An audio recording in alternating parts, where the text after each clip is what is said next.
मधली सुट्टी. हाय, मी सलील कुलकर्णी. आजच्या मधली सुट्टीच्या भागामध्ये तुमचं खूप मनापासून स्वागत करतो. झाड, ससा, कासव, कासव, ससा,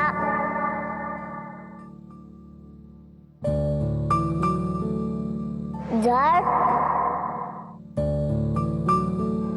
ससा, कासव, कासव आणि झाड. कासव जिंकला.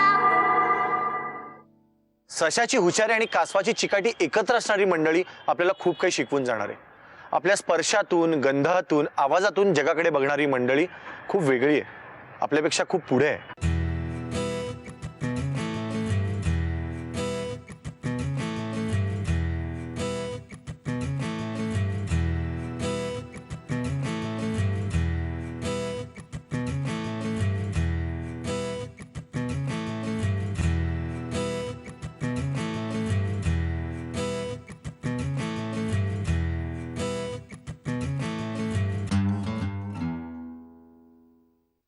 नमस्कार, गुड इवनिंग.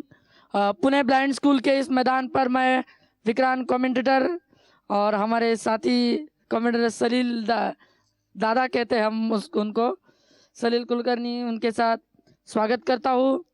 राजू वॉरियर्स और राहुल, उनके विरुद्ध ये मैच होने जा रहा है.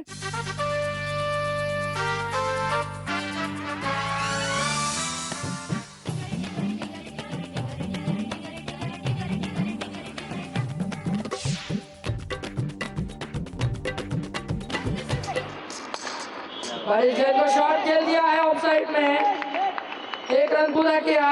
मंडळी, हा बॉल जो आहे ना, हा आवाजाचा बॉल आहे, लक्षात ठेवा.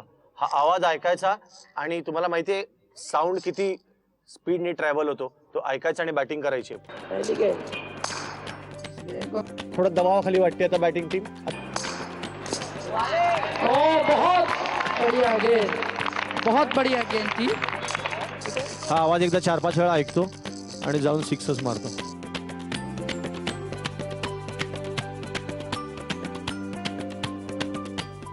राजू यादव, ओ खेल दिया इस बार.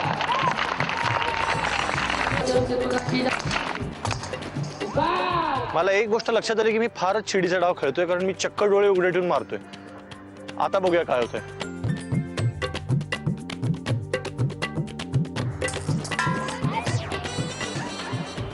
तुमचं जे क्रिकेट विषयीचं प्रेम आहे ना, ते बघून मीच नाही, सगळे क्रिकेटर पण थक्क होतील, ज्या पद्धतीने तुम्ही क्रिकेट खेळत होतात. आणि मला असं कळलं की इथले अनेक लोक पुण्याच्या टीममध्ये आहेत, महाराष्ट्राच्या टीममध्ये आहेत, इंडियाच्या टीममध्ये पण काही लोकांना बोलावणं आलेलं आहे. तर कोण, राजू तू आहेस का महाराष्ट्राच्या टीममध्ये? हो, मी पुण्याकडनं खेळतो. अरे वा, काय करतोस? बॅटिंग बॉलिंग दोन्ही? बॅटिंग आणि कीपिंग करतो. कीपिंग. ग्राउंडवर आल्यानंतर सगळ्यात काय करताना मजा येते? बॉलरला 6 चौके मारताना खूप मजा येते. पण त्याला कॉन्सन्ट्रेशन किती लागतं तुला? सुरुवातीला थोडा प्रॉब्लेम येतो कॉन्सन्ट्रेट करायला, पण नंतर झाल्यावर खूपच मजा येते मारायला. म्हणजे असा बॅटला बॉल लागतोय आणि बरोबर मध्यभागी लागून टाक असा आवाज आला की तुला असं आतमध्ये असं आहा असं होतं खूप ना? कॉन्फिडेंट वाटतो तेव्हा. तुमच्या आणि माझ्यामध्ये एक गोष्ट कॉमन आहे, तुम्हाला माहितीये का?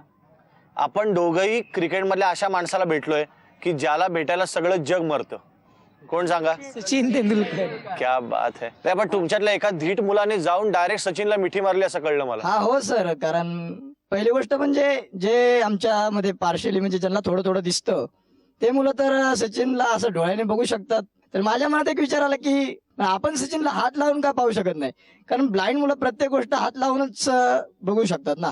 तर मी म्हणजे विचार केला आणि गेलो सचिन पाशी, म्हणजे आणि सचिनला असं मिठी मारली आणि बघितलं की काय त्याची कशी बॉडी आहे, कसा तो दररोज सकाळी उठत असेल, कसा व्यायाम करत असेल, त्या पद्धतीने इथं आला तर त्याला बॉलिंग टाकण्यासाठी. क्या बात आहे, क्या बात. पण काय म्हणला? फार पूर्ण म्हणजे सापसलं मी त्याला पूर्ण. हा ना, खिशात काय काय मोबाईल आहे का, इकडे खिशात काय पैसे हा ठेवले त्याचा बेल्ट घातला होता सर, एकदम मस्त होता त्याचा बेल्ट. क्या बात आहे. पण तुम्हाला एक सांगतो, अजून तुझ्या हाताला तो जाणवतो. परत समजा तुला 4 माणसं समोर उभी केली आणि सांगितलं की यांना मिठी मार आणि याच्यातलं सचिन कुठलं ओळखशील? हा ओळखू शकतो सर, सहज ओळखू शकतो. हो ना, सहज ओळखू शकतोस. हो क्या बात आहे यार सचिन. मला असं वाटतं खूप लाखो लोक, करोडो लोक तुझ्यावर प्रेम करतात, पण हा त्याच्यातला स्पेशल मुलगा आहे तुझ्यावर प्रेम करणारा, की ज्याला खरोखर कितीही लोकांमधनं फक्त स्पर्शाने सचिन ओळखू येईल. तर एकदा आपल्या मित्रासाठी सगळ्यांनी जोरात टाळ्या वाजवा. बरं, एकदा मला असं आहे की आपल्या युवराजची तब्येत जरा बरी नाही, तुम्हाला माहितीये का?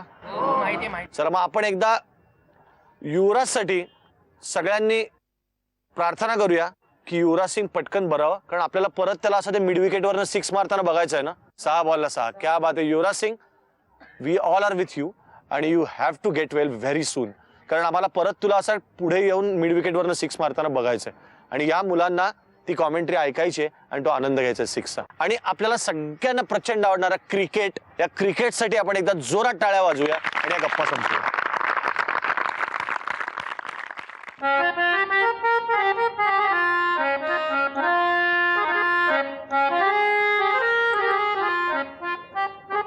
क्रिकेटच्या मैदानावर यांनी बाहेर भयंकर दादागिरी केली आहे. आता इथे माझं होम ग्राउंड आहे, पेटी बिटी घेऊन बसलोय, त्यामुळे आता मी जे सांगेन त्यांना करायला लागेल. आणि एक खूप गोड गोष्ट आहे की त्यांचे संगीत शिक्षक कांबळे सर इथे हार्मोनियमवर आहेत आणि हे दृश्य बघायला फार छान वाटतंय. एकदा या तिघांचे आपण जोरदार स्वागत करूया टाळ्यांनी. चला.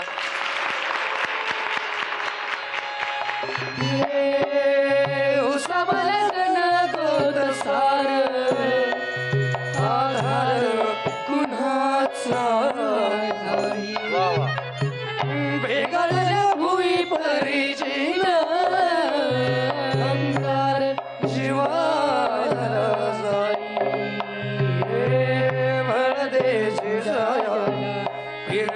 ढाल दे पंच जीवारत ताल दे घर पर रान देवा जळ शिवार तरी नाही धीर सानला खेळ मांडला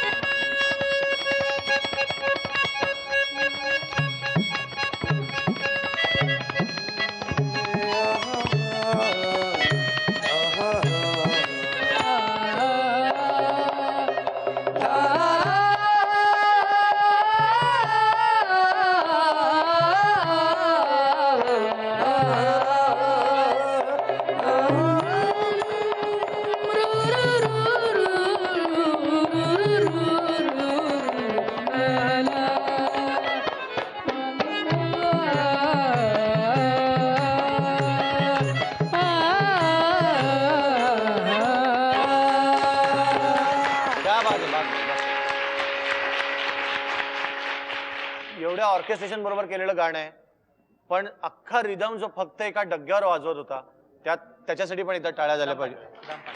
सुदामसाठी. सुदाम, क्या बात आहे.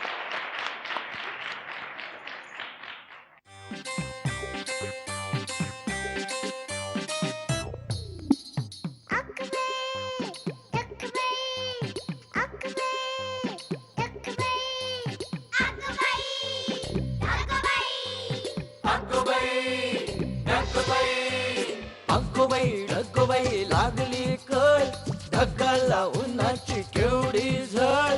अगबाई ढगबाई लागली कळ ढगाला उन्हाची केवढी झळ. थोडी न थोडकी लागली फार, थोडी न थोडकी लागली फार. डोंगराच्या डोळ्याला पाण्याची धार. अगबाई ढगबाई अगबाई ढगबाई अगबाई ढगबाई अगोबाई ढगबाई. या माझ्या छोट्या मैत्रिणींचा डान्स बघून मी अगदी भारावून गेलोय, कारण मी अगोबाई ढगोबाई शेकडो वेळा गायलंय, पण ते वीजबाई अशी काही तोऱ्यामध्ये खडी, आकाशाच्या पाठीवर चमचम छडी, ती छडी आजपर्यंत मला काही दिसली नव्हती. ती यांनी आज मला दाखवली. आणि खरं तर मी शाळेमध्ये खूप वेळा छडी खाल्ली आहे, कारण बहुतेक वेळा शिक्षक शिकवत असताना मी बाकावर काहीतरी कोरत असायचो किंवा पट्टी घेऊन बॉल बेरिंगनी घसरगुंडी खेळत असायचो. पण आता जर नीट विचार केला तर हेच क्षण मनाच्या तळाशी खूप छान साठवून ठेवलेले आहेत. असो, तुम्ही तुमचे ते क्षण आठवा. मधली सुट्टी